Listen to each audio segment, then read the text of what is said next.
For nearly 2,000 years, the identity of the Antichrist has captured the imagination of believers, theologians, and even skeptics.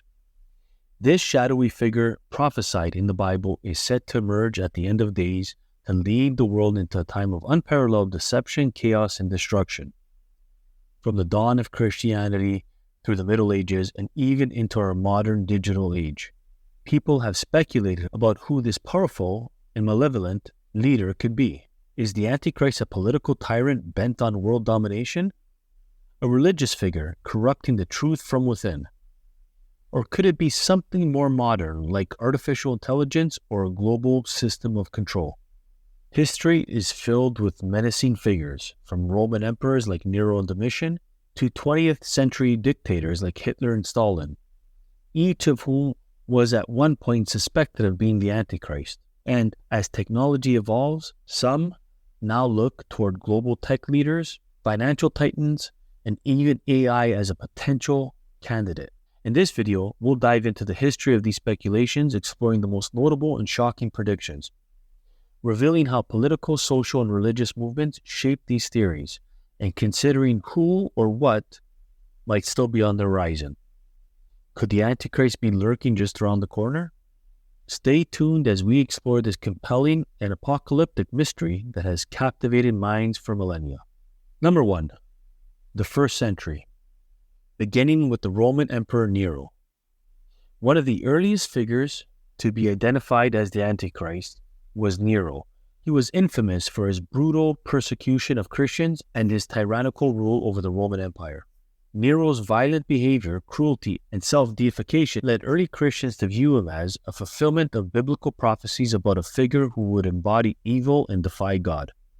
His death only fueled these suspicions, with rumors of his return creating what some called the Nero Redivivus legend. Furthermore, the cryptic reference to 666 in the book of Revelation has often been linked to Nero through the practice of gematria, in which letters correspond to numbers. His very name, when calculated in Hebrew numerology, has been said to equal this ominous number. But we also have Domitian. After Nero, Domitian was similarly regarded as a possible Antichrist. Now, like Nero, he demanded to be worshipped as a god and presided over a harsh period of Christian persecution.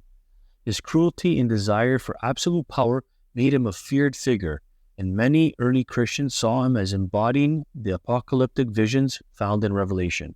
Number 2, the Middle Ages, more specifically the papacy. You see, throughout much of the Middle Ages, especially during the Protestant Reformation, the papacy itself was seen as the embodiment of the Antichrist. Prominent reformers such as Martin Luther and John Calvin denounced the Catholic Church, accusing it of corruption, greed, and spiritual deception. They pointed to the Pope as the man of sin, referenced in 2 Thessalonians chapter 2, who would lead believers astray. Specific popes, including Pope Leo X and Pope Paul III, were singled out for their extravagant lifestyles, the sale of indulgences, and their perceived exploitations of believers. To the reformers, the papacy represented not just a corrupt institution, but an eschatological threat to true Christianity. Number 3, moving on to the late 18th to early 19th century, specifically in regards to Napoleon Bonaparte. The French Revolution turned European politics and society upside down. And out of this chaos emerged Napoleon Bonaparte, a figure many feared was the Antichrist. His ambition to conquer Europe, dismantle monarchies, and establish a secular regime, combined with his military genius, made him seem like a tyrant predicted to bring about the end times. Some saw his invasion of the Papal States and his persecution of the Catholic Church as signs of a satanic influence. Napoleon's meteoric rise and fall echoed the biblical imagery of a ruler who would bring temporary chaos before being defeated.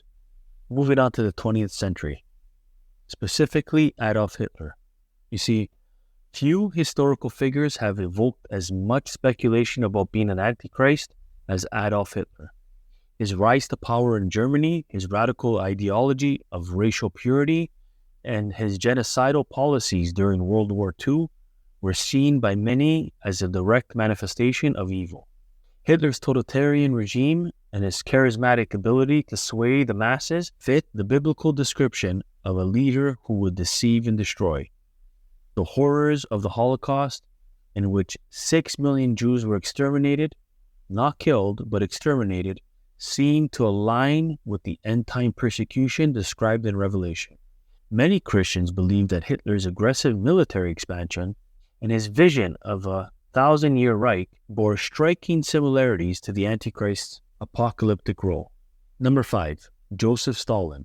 You see, during the same era, Joseph Stalin, the Soviet dictator, was also considered by many to be the Antichrist. Stalin's iron-fisted rule, marked by purges, forced labor camps, and mass executions, as well as his staunch atheism, made him a prime candidate. Under his leadership, the Soviet Union aggressively suppressed religion, including Christianity, which led some to view him as a figure who sought to destroy faith itself. Stalin's cult of personality, coupled with his vision of a totalitarian state, echoed the Antichrist's role in uniting people under a single godless rule. Number 6. Benito Musolini, Italian dictator. The Italian dictator who was also frequently viewed as a potential Antichrist, especially due to his ambition to restore the Roman Empire and his alliance with Adolf Hitler. Mussolini's military aggression in Africa, particularly his brutal campaign in Ethiopia, and his authoritarian control over Italy made many suspect that he was part of an apocalyptic plan. His visions of reviving Roman glory were eerily reminiscent of the biblical prophecies that the Antichrist would emerge from a revived Roman Empire. Number 7. Mikel Gorbachev. As the Cold War neared its end, speculation about Mikel Gorbachev as the Antichrist grew. Some pointed to his distinctive birthmark on his head, suggesting it was the mark of the beast, mentioned in Revelation.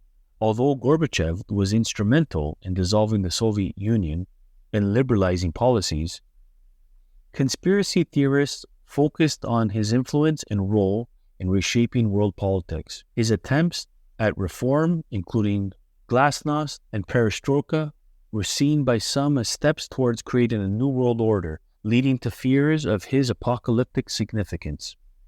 Number 8. Saddam Hussein. After the Gulf War in the early 1990s, the dictator of Iraq became a prominent figure in Antichrist speculation.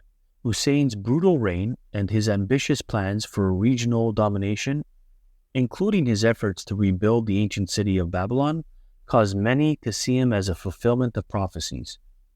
Some Christian interpreters pointed to the Bible's references to Babylon in Revelation as evidence that Hussein, who ruled over the territory of the former Babylonian Empire, was the Antichrist. His defiance of Western powers and his military conflicts further fueled his belief. Number 9. Barack Obama. During Barack Obama's presidency, there was a wave of speculation in some evangelical circles that he might be the Antichrist.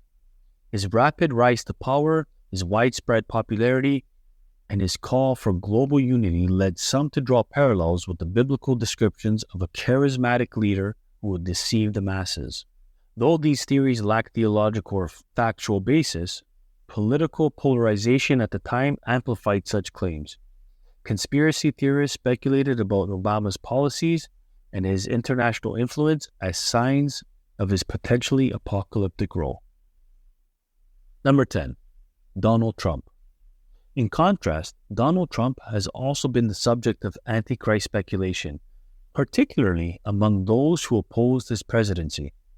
Trump's polarizing personality, his unpredictability, and his influence over large segments of the population led some to theorize that he could be the end-time figure. His close relationship with evangelical leaders and his controversial policies in the Middle East, such as moving the U.S. Embassy to Jerusalem, sparked discussion that he could be fulfilling prophecies. Some saw him as a precursor figure rather than the Antichrist himself. Number 11. Vladimir Putin. current president of Russia is another contemporary figure who has been associated with the Antichrist. His aggressive actions, particularly the annexation of Crimea and his involvement in the war in Ukraine, have led to fears about his global ambitions. Putin's authoritarian style, combined with his effort to restore Russia's former glory, has made him a figure of apocalyptic concern. His government's suppression of opposition and his alignment with powerful religious forces in Russia add to this perception that he may play a role in future global conflict. And finally, number 12. As technology advances, many now speculate that the Antichrist may not be human at all, but rather a system of control powered by artificial intelligence or global governance. With the rise of digital currencies, surveillance technologies, and increasing globalization, some see the mark of the beast not as a physical symbol, but as a digital identity or form of social control. The fear of losing personal freedom and autonomy to a system of algorithms and data manipulation has led to speculation that the Antichrist can manifest through technology, creating a future where individuals are tracked, controlled, and deceived by a non-human entity. Some even point to tech figures like Elon Musk or Bill Gates as potential architects of such a future. You see, as we've traversed the last 2 millennia of speculation about the Antichrist, it's clear that every era has its own figure of suspicion, whether political tyrants, religious leaders, or even modern technological systems. While the Bible provides descriptions of this apocalyptic figure, history shows that people have continuously interpreted these signs through the lens of their own time and circumstances. What remains constant is a deep fear of unchecked power and the ever-present human struggle between good and evil. The identity of the Antichrist may still be unknown, but the ultimate victory of Christ is certain. In every age, these speculations serve as a reminder to remain vigilant, discerning, and faithful, knowing that while the world may seem to spin out of control, God's plan is unfolding according to His will. Whether the Antichrist is a looming future leader or a symbol of global deception, we can be confident that God's justice and righteousness will ultimately prevail.